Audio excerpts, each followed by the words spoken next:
রাশি বা এক্সপ্রেশন এর মান কিভাবে খুব সহজে নির্ণয় করা যায় সেইটা আমি এই ক্লাসে দেখাবো। খেয়াল করে দেখো, এখানে দুইটা রাশি দেওয়া আছে। আমি প্রথম রাশিটার মান বের করে দেব এবং দ্বিতীয়টার মান তোমরা বের করবা। দেখো প্রথম রাশিটাতে কি বলা আছে, এফ ইকুয়াল, এইখানে একটু খেয়াল করে দেখো POW পাওয়ার বোঝায় এটা, তো আমরা এইটা এভাবে আপাতত রেখে দিচ্ছি। খেয়াল করে দেখো POW, তো এইখানে এই যে প্রথম বন্ধনী, এই প্রথম বন্ধনীর ভিতরকার কাজগুলো আগে করব, ঠিক আছে।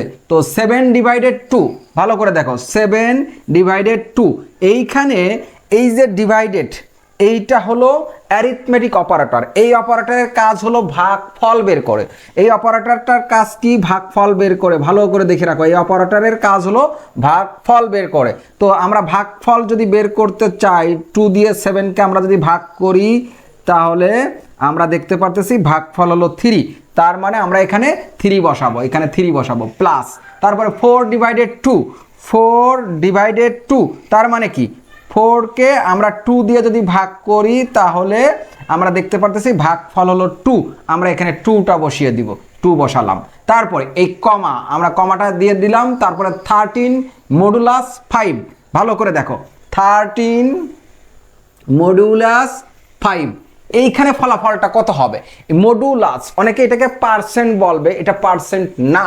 পার্সেন্ট কখন, সাধারণ গাণিতিক যে হিসাব নিকাশ আছে, যেমন আমি দিয়ে রাখলাম 50%, এইটা পার্সেন্ট। কিন্তু সি প্রোগ্রামের এই রাশি বা এক্সপ্রেশনের ভিতরে যখন এই অপারেটরটা পাবা, তখন মনে রাখবা এই অপারেটরের কাজ হলো ভাগ কি, ভাগশেষ বের করে। এই অপারেটরটা কি করে, ভাগশেষ বের করে।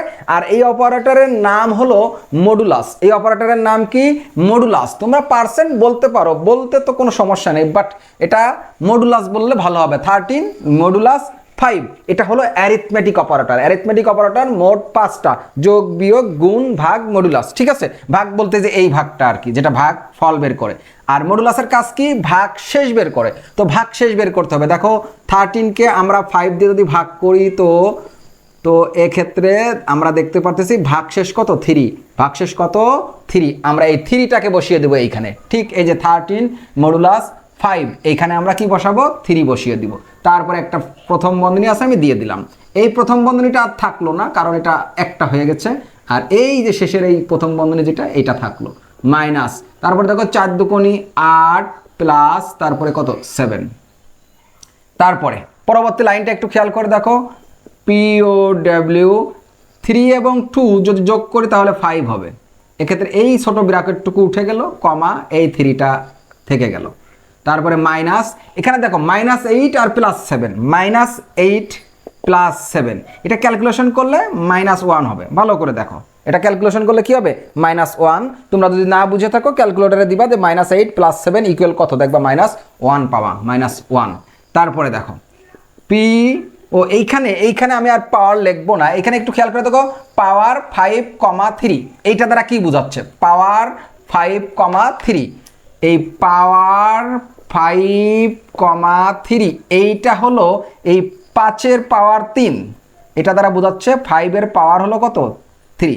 5-এর পাওয়ার 3 হলে কত হয়, 5-এর পাওয়ার 3 মানে 3টা 5 গুণ করতে হবে, তাই না। এই যে এরকম 3টা 5 গুণ করতে হবে। তো 5 5 25, 5 25 125 হবে। এখানে কত হবে, 125। তারপরে মাইনাস এই 1। তারপরে দেখো, তারপরে এই 125 থেকে যদি আমরা 1 বিয়োগ করি তাহলে থাকবে হলো 124। এইটা হলো আমাদের 1 নম্বর যে রাশি ছিল বা 1 নম্বর যে এক্সপ্রেশন ছিল, সেইখান থেকে ক্যালকুলেশন করে আমরা এই মানটা পেলাম, অর্থাৎ এফ এর মান হলো 124। এইটা হলো আমাদের কাঙ্ক্ষিত ফলাফল। তো এই ধরনের এক্সপ্রেশন আর একটু ছোট ছোট এক্সপ্রেশন দিয়ে MCQতে প্রশ্ন আসে, আর অনেক সময় খতে আসতে পারে। তো ভালো করে এটা দেখে রাখো। আমরা 1 নম্বরটা শিখলাম, তাই না। 2 নম্বরটা তোমরা করবা, 2 নম্বরটা তোমরা তো করবাই, এতক্ষণ যা বললাম মোটামুটি বুঝে ফেলছো। জাস্ট এইখানে একটু ভিন্নতা আছে, ভিন্নতাটুকু আমি বলে দিই। 17 মোড 5, এই মোড দ্বারা ওই যে মডুলাস বোঝাচ্ছে, ওই মোডের জায়গায় তোমরা এই চিহ্নটা কল্পনা করবা, বা এই চিহ্নটা পরবর্তী লাইনে লিখে নিলেও কোনো সমস্যা নেই। মোড দ্বারা এটা বোঝাচ্ছে মডুলাস, মোড দ্বারা কি বোঝাচ্ছে, মডুলাস। অর্থাৎ এই মোডের কাজ হলো ভাগ শেষ বের করবে। সুতরাং এখন তো বুঝতে পারছো যে যেহেতু এইটুকু সমস্যা ছিল আমি এইটুকু বলে দিলাম, বাকিটা যোগ বিয়োগ গুণ ভাগ।